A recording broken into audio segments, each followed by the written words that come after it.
What's up YouTube, this is HackandBart95. Gonna be putting in this XS Power XP 950. It's good for a 1000 watt system. It's a pretty small battery, weighs like 25 pounds. Must be a lot of lead in there. Gonna be hooking the ground up to the frame of the car, that chassis. I already built this battery holder, so keep my battery from sliding around. That'll get screwed into my custom stand I built in the back. The speaker, the subwoofer box will go here. Then the battery holder will go here, so it'll keep the battery from sliding. You'll see when I get that in the car. But I'm gonna go ahead and start running this wire and get them crimped. I'll be back to you when I get that done. Alright, so this is where it's gonna be going. I got my wire ran and cut to the length that I'm gonna need. It's gonna come underneath the car here. I'm gonna tap into this bolt right here. I'd already pre-drilled the hole, so I already got that done. This is my battery, or the wire coming from the front battery. Then this is going to be the wire going to the amplifier.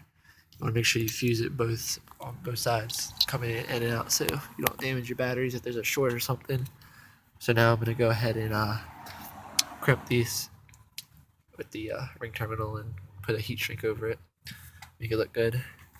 And then I'm going to have to go down to here and get that bolt off and sand down the area off the rust and the paint or whatever, so I got a good clean connection. So I'll be back when I get that done.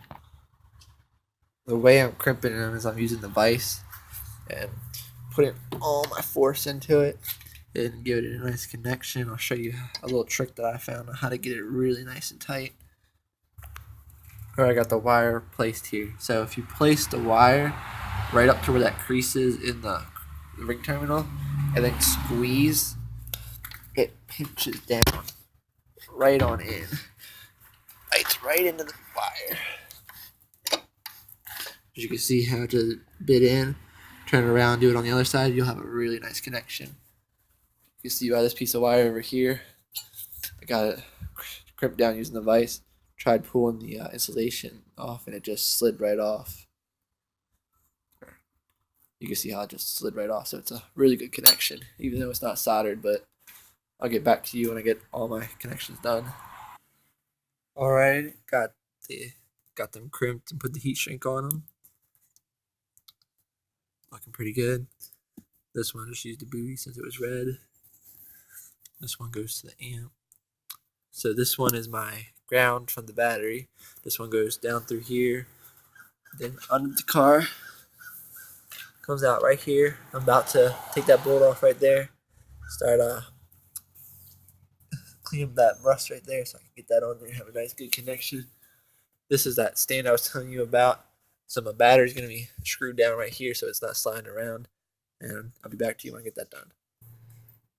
Alright, so you can see I got the bolt off right here. It's kind of rusty. I'm going to go ahead and put that in a clamp and then take the bristles and clean it up. It's really rusty, so I'm going to have to sit here and scrape away a lot of that rust. And if there's paint on it too. Using this little wire brush makes it like really easy. Back when I get that done. Alright, got it all cleaned up pretty good.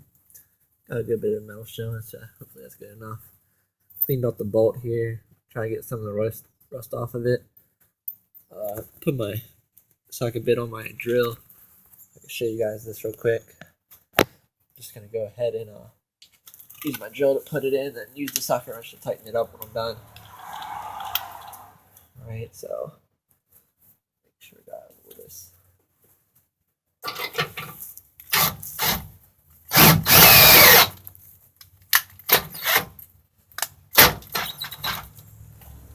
Come back in after that and get the socket wrench on it, tighten that up.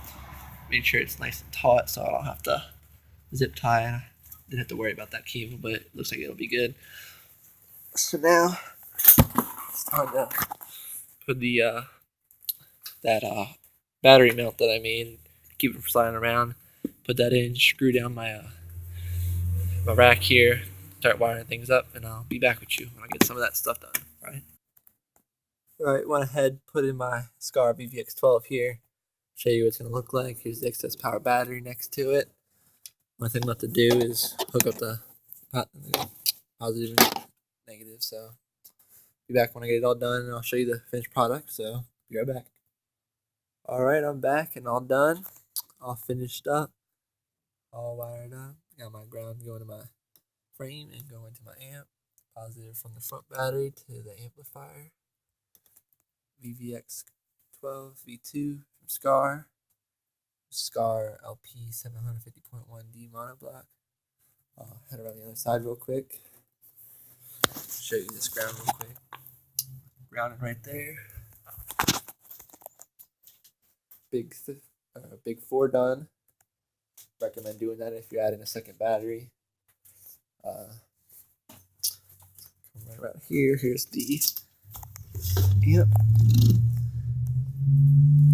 custom amp rack with cooling fans underneath of it. There's another shot of the excess power battery installed. Make sure you have your fuses. Down for sound shop. And that's all. So got all my fuses put back in. Everything's wired up and she's ready to go. Well, that's all for now. So peace out.